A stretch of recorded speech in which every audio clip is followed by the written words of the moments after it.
भारतीय शास्त्रीय नृत्य शैली में अगर जयदेव की गीत गोविंद की रचना का उल्लेख न हो तो फिर ये अधूरा रह जाएगा। इसके अलावा उनकी एक उत्कृष्ट रचना है जिसका नाम है रति मंजरी। जयदेव जी का जन्म काल या समय जो माना जाता है वो 1170 ईस्वी माना जाता है और उन्होंने 1200 ईस्वी के आसपास माना जाता है कि गीत गोविंद की रचना की है। ये इसमें हमें नृत्य, संगीत, नौ रस सब कुछ देखने को मिलता है।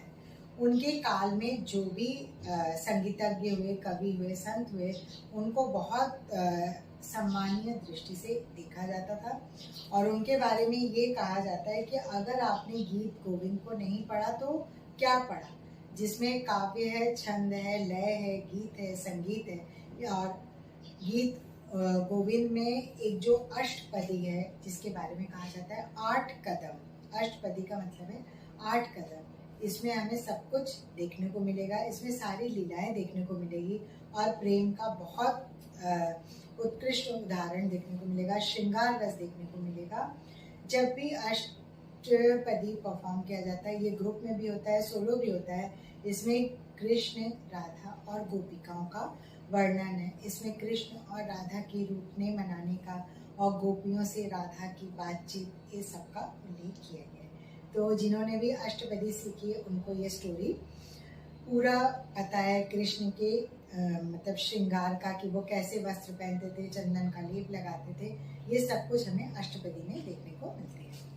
तो और इनके बारे में ये कहा जाता है कि जयदेव जी के बारे में वो लक्ष्मण सेन शासक के दरबारी कवियों में से एक थे और वो कवियों के सम्राट के रूप में जाने जाते थे। तो इस तरह से आज का ये टॉपिक हो गया। अब 2024 में कुछ इम्पोर्टेंट क्वेश्चन पूछे गए थे जिनके बारे में हम बात करते हैं और वीडियो को ख़त्म करते हैं, क्योंकि अगर बहुत ज़्यादा लंबा वीडियो हो जाएगा तो फिर आपको पढ़ने में परेशानी होगी। इस समय आप देखने से ज़्यादा वीडियो को सुनिए और जो टॉपिक छूट गया है सिलेबस का, जैसे 10 आपके टॉपिक्स हैं तो उसमें से 6, 7, 8 बहुत अच्छे से प्रिपेयर कर लीजिए, डेफिनेटली उसमें से आएगा। और पुराने वीडियो जो 27 हैं उनमें से मेन नेट के वो पूछ लीजिए। खाली अब मैं आपके साथ बताना चाहती हूँ कि 2024 में किस तरह के क्वेश्चन पूछे गए। अब मैं पढ़ने जा रही हूँ कि 2024 में और 23 में कुछ ऐसे इम्पोर्टेंट क्वेश्चन थे जिन्हें कि कई बार रिपीट किया गया। एक तो नो के बारे में काफ़ी बार पूछा गया जो जापान का नृत्य है, और उसके अलावा काबुकी के बारे में पूछा गया। कुचिपुड़ी में भी बहुत सारी चीज़ें पूछी गई। मंगलाचरण के बारे में पूछा गया, ज्वेलरी के नाम पूछे गए, मोहिनी अट्टम की ज्वेलरी के नाम पूछे गए, भरतनाट्यम नृत्य शैली के ज्वेलरी के नाम पूछे गए, जो कि 2023 में और 2024 के दिसंबर वाले एग्जाम में पूछे गए। कुछ ऐसे क्वेश्चन हैं जैसे रामायण महाभारत वाले जिनको कि कई बार रिपीट किया गया, पंडवानी पे भी पूछा गया। अब आप एक क्वेश्चन नोट कर लीजिए, फाउंडर ऑफ लखनऊ घराना, तो इसमें नाम आएगा ईश्वरी प्रसाद। मत्स्य विलास प्रहसन के लेखक कौन है? महेंद्र वर्मन। लेखकों के नाम बहुत सारे पूछे जा रहे हैं, प्राचीन कालीन ग्रंथ में भी पूछे जा रहे हैं और मॉडर्न में भी जो बुक्स बने हैं उनमें भी पूछे जा रहे हैं। तो इस पे काफी फोकस किया जा रहा है 2024 और 23 के क्वेश्चन पेपर में देखने को मिला। मेला विम्पू का संबंध किस नृत्य शैली से है? तो इसका संबंध कुचिपुड़ी से है। कांजी का संबंध किससे है? आर्ट फॉर्म से, तो ये काबुकी लिख लीजिए, जिसके बारे में मैंने पहले भी बताया था। इसके अलावा नाम तालोंग का संबंध, ये शैडो पपेट्री आर्ट है, इसका संबंध कहाँ से है इसको भी आप देख लीजिएगा, ये क्वेश्चन कई बार पूछा गया है। भागवत पुराण में 12 किताबें हैं, मतलब अध्याय हैं, जिनको कि फिर आगे किस चीज़ में डिवाइड किया गया, मतलब उन अध्यायों को किस चीज़ में, तो हम क्या बोलेंगे, उसको अध्याय बोलेंगे। अध्याय के बाद जो उसका डिवीजन है उसको हम स्कंद बोलेंगे। तो ये भी पूछा गया था कि उसको किस नाम से जाना जाता है। इसके अलावा जो मुख्य रूप से गरासिया डांस कौन सी जनजाति का है? तो ये है वाल्लार, ठीक है। जनजाति नृत्य उत्तराखंड का एक जनजाति नृत्य, उसमें 4 नाम दिए हुए थे, तो वो लांगवीर होगा। इसके अलावा रावण के पुत्र और पत्नी के नाम के बारे में पूछा गया। अर्जुन का वो बृहनला वाला प्रसंग, उसको भी पूछा गया। और साथ ही साथ एक और आप लिख लीजिए, थांगटा की तरह मणिपुर में एक और नृत्य शैली है जिसके बारे में भी पूछा गया था, हुयेन लालोंग। इसके बारे में भी, ये कहाँ का नृत्य शैली है, इसके बारे में भी पूछा गया है। तो ये हो गया मेन टॉपिक। क्योंकि आप लोगों के पास भी प्रीवियस ईयर्स के क्वेश्चन पेपर होंगे, उनको आप देख लीजिएगा। और सबसे ज़्यादा पूछा जाता है फोक डांस में उत्तर से दक्षिण के क्रम में सजाइए या पूरब से पश्चिम के क्रम में सजाइए। उसके अलावा जादू टोना से रिलेटेड नृत्य शैली के बारे में पूछा जाता है। और ये पूछा जाता है कि विवाह के समय कौन से नृत्य प्रस्तुत किए जाते हैं, बच्चे के जन्म उत्सव के समय, मृत्यु के समय कौन से नृत्य, कौन सी जनजाति पूछी नृत्य शैली प्रस्तुत करती है।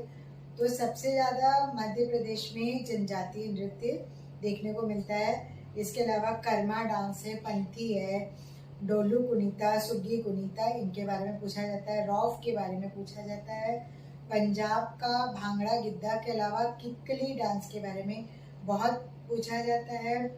फिर कुटियाट्टम के बारे में पूछा जाता है। उसके बाद हम चले आते हैं इधर, रासलीला है, गरबा है, इसके बारे में पूछा जाता है। कालबेलिया है। फिर उसके बाद भवई पूछा जाता है, तमाशा पूछा जाता है, लावड़ी पूछा जाता है।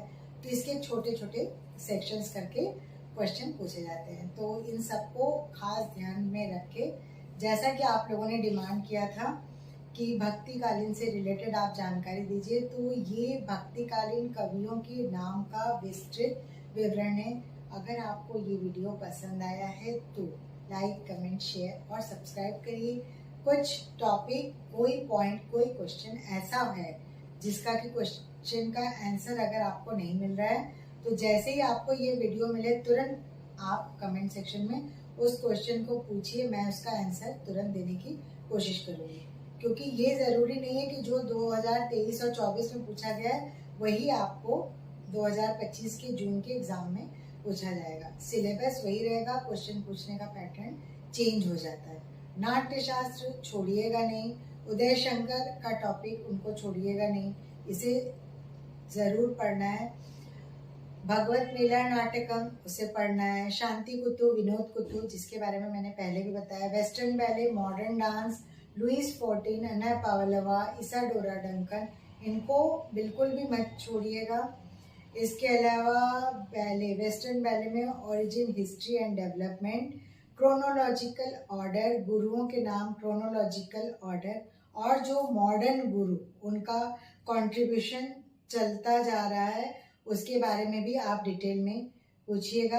अभी मैं उपरूपकों के नाम, जिनके नाम 18 है, उसे हम रिटन फॉर्मेट में देने जा रहे हैं जिससे कि स्पेलिंग में कोई मिस्टेक ना हो। तो उस वीडियो को ध्यान से देखिएगा। उन 18 नामों के बारे में पूछा जाता है। ऐसे नहीं पूछा जाएगा कि उपरूपक है, एक नाम दे दिया और उसके साथ पूछा गया कि ये किसका पार्ट है। रूपक, रूपक मतलब संस्कृत नाटक होता है, उसके बारे में पूरी डिटेल में जानकारी दी गई है। नायक नायिका भेद, उसमें चले आते हैं तो अष्ट नायिका भेद सबसे ज़्यादा पूछा जाता है। या फिर लक्षण के आधार पर, जिसकी चाल हाथी की तरह हो उसे गज गामिनी कहा जाता है। इसी तरह शंखिनी है। फिर उसके बाद है उधर वाले सेक्शन में अवस्था अनुसार, तो उसमें हम लोग पहले भी पढ़ चुके हैं। विरोध कंटिता, फिर उसके अलावा प्रोषित पतिका, ये सब कुछ भी डेफिनेशन के फॉर्म में, जो पति से अलग है उनको क्या बोलेंगे, जो पति के साथ रह रहे हैं उनको क्या बोल रहे हैं, जो पति को छोड़ के प्रेमी के पास जा रहे हैं उनको क्या बोलते हैं। इस तरह की नायिकाओं के डेफिनेशंस पूछे जाते हैं, तो उसको जरा ध्यान में रखिएगा। रामनगर की रामलीला पूरे विश्व में बहुत प्रसिद्ध है, जो 150 वर्ष पुराना इसका इतिहास है। इसके बारे में बहुत ध्यान से पढ़ लीजिएगा, ठीक है। आज के लिए बस यहीं पे वीडियो मैं ख़त्म कर रही हूँ। बेस्ट विशेस सबके लिए। इंस्टाग्राम और फेसबुक पे भी मैं लगातार अपना पोस्ट शेयर कर रही हूँ, जिसमें नोट्स हैं, कुछ टेम्पल के बारे में है, केव्स, टेम्पल, पेंटिंग्स, सबके बारे में जानकारी है। आप फेसबुक पे फॉलो करिए, उसमें मैंने चिदम्बरम टेम्पल के बारे में बहुत डिटेल में जानकारी दी है। रिसेंटली मैंने ये शेयर किया है, तो उसको आप देख लीजिएगा। और नटराज के बारे में बहुत डिटेल में पढ़ लीजिएगा। उनको नृत्य के देवता के रूप में जाना जाता है, शिव जी हैं, और शिव जी की एक एक मुद्राओं के बारे में पढ़ लीजिएगा। अभिनय दर्पण में जितनी हस्त मुद्राएं देख सकते हैं आप देख लीजिएगा, वो आपको हमेशा काम आएंगे। तो बेस्ट विशेस, बी पॉजिटिव और अपने एग्जाम्स को बहुत अच्छे से दीजिए। बहुत अच्छा एग्जाम होगा और हंसते हंसते जाइए, खुशी खुशी एग्जाम दीजिए। मन में जरा भी डर मत लाइएगा, क्योंकि बहुत सारे लोग ऐसे हैं जो वीडियो देख के और साथ ही साथ जो मैं इंस्ट्रक्शन दे रही हूँ उनको फॉलो करके फर्स्ट राउंड में नेट क्वालिफाई किए हैं। तो डांस और परफॉर्मिंग आर्ट्स के लिए आपको कहीं जाने की ज़रूरत नहीं है। आप सिर्फ और सिर्फ डांस, चाहे पैशन, एम्बिशन को फॉलो करिए। देखिए आपका एग्ज़ाम अच्छा होगा। Thank you friends, have a nice day.